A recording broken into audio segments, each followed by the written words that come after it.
ഇടുക്കി ഇടമലക്കുടിയിൽ ചികിത്സ വൈകിയതിനെ തുടർന്ന് രോഗി മരിച്ചു. ഷെടുകുടി സ്വദേശി അമൃതവല്ലിയാണ് മരിച്ചത്. ചികിത്സ ലഭ്യമാക്കാൻ വാഹന സൗകര്യം ലഭിക്കാതെയാണ് മരണം സംഭവിച്ചിരിക്കുന്നത്. വിവരങ്ങളുമായി ബിനീഷ് ആന്റണി ചേരുന്നുണ്ട്. ബിനീഷ്, അതീവ ദാരുണമായ ഒരു സംഭവമാണ് ഉണ്ടായിരിക്കുന്നത്. ചികിത്സ വൈകിയതിനെ തുടർന്ന് ഒരു രോഗി മരിച്ചൊരവസ്ഥയുണ്ടായിരിക്കുന്നു. വിശദാംശങ്ങൾ. അമ്പതുകാരിയായ അമൃതവല്ലി കഴിഞ്ഞ 20 വർഷമായി ആസ്മാരോഗിയായിരുന്നു. തിങ്കളാഴ്ച രാവിലെ കടുത്ത ശ്വാസമുട്ടലിനെ തുടർന്ന് ഇവർ സൊസൈറ്റി കുടിയിലെ സർക്കാർ ആശുപത്രിയിലെത്തി ചികിത്സ തേടിയിരുന്നു. പ്രാഥമിക ചികിത്സ നൽകിയ ശേഷം ഇവരോട് ഡോക്ടർമാർ നിർദ്ദേശം നൽകുന്നു. അടിമാലി ഉൾപ്പെടെയുള്ള ഏതെങ്കിലും ആശുപത്രിയിൽ വിദഗ്ധ ചികിത്സ തേടാൻ നിർദ്ദേശം നൽകിയിട്ടുണ്ടായിരുന്നു. എന്നാൽ ഈ ആംബുലൻസ് ഉൾപ്പെടെയുള്ള വാഹനങ്ങൾ ലഭിക്കാത്തതിനാൽ ഇവർ പോകാതെ വീട്ടിലേക്ക് മടങ്ങുകയായിരുന്നു.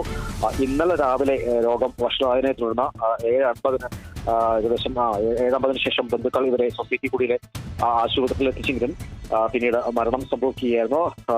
ഏതായാലും വളരെ ഒരു ദാരുണമായ സംഭവമാണ് ഉണ്ടായിരുന്നത്. കാരണം ഇടമലക്കുടി അടക്കമുള്ള സ്ഥലങ്ങളിലേക്ക് വാഹന സൗകര്യമില്ലാത്തതും എല്ലാം തന്നെ ഈ ഇവിടെയുള്ള രോഗികൾക്ക് അല്ലെങ്കിൽ രോഗികൾക്കും അതോടൊപ്പം തന്നെ വാർദ്ധക്യമായവർക്കെല്ലാം വലിയ പ്രതിസന്ധിയാണ് സൃഷ്ടിക്കുന്നത്. കാരണം പെട്ടെന്ന് തന്നെ ആശുപത്രിയിൽ എത്തിക്കാനുള്ള ഒരു നിവൃത്തിയില്ല. കാരണം ഒന്നില്ലെങ്കിൽ കാൽനടയായി ആശുപത്രിയിലേക്ക് പോകേണ്ട ഒരു സാഹചര്യം. മഴ മൂർച്ഛിച്ചതോടെ ഈ ഇതിലൂടെ പാത കൂടുതൽ ചെളിക്കുണ്ടായി മാറിയിട്ടുണ്ട്. വാഹന സൗകര്യം പൂർണ്ണമായും തന്നെ ഇല്ലെന്ന് പറയാം. അതുകൊണ്ട് തന്നെയാണ് അവർ വലിയൊരു ദുരിതം അനുഭവിക്കുന്ന ഒരു കൂട്ടർ കൂടിയാണ്. ഏതായാലും ഇതിപ്പോ രണ്ടാമത്തെ മരണമാണ്. കഴിഞ്ഞ വെള്ളിയാഴ്ച വൈകിട്ട് ഒരു 6.5 വയസ്സുകാരൻ ആശുപത്രിയിലേക്ക് പനി ബാധിച്ച് ആശുപത്രിയിലേക്ക് പോകും വഴി മരണം സംഭവിച്ചിരുന്നു. ഇതിന്റെ അടിസ്ഥാനത്തിൽ തന്നെ ആരോഗ്യവകുപ്പ് ഈ മേഖലകളിലെല്ലാം തന്നെ കൃത്യമായി പരിശോധന നൽകുന്നുണ്ട്. നിരവധി പേർക്ക് പനി കൊണ്ടെന്നുള്ള സ്ഥിരീകരണം വന്നിട്ടുണ്ട്. ഏതായാലും ഇതൊരു ദാരുണമായ സംഭവമാണ് ഉണ്ടായിരിക്കുന്നത്. ഏതായാലും ഇവർക്ക് വാഹന സൗകര്യം ഇല്ലാത്തതാണ് ഇത്തരത്തിലുള്ള ഇവിടെ ഒരു മരണം സംഭവിക്കാൻ ഇടയായത്.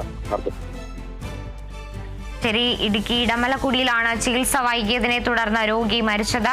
ഷെടുകുടി സ്വദേശിയായ അമൃതവല്ലിയാണ് മരിച്ചത്. ചികിത്സ ലഭ്യമാക്കാൻ വാഹന സൗകര്യം ലഭിക്കാത്തതാണ് മരണകാരണം. ബിനീഷ് ആന്റണിയാണ് വിവരങ്ങൾ നൽകിയത്.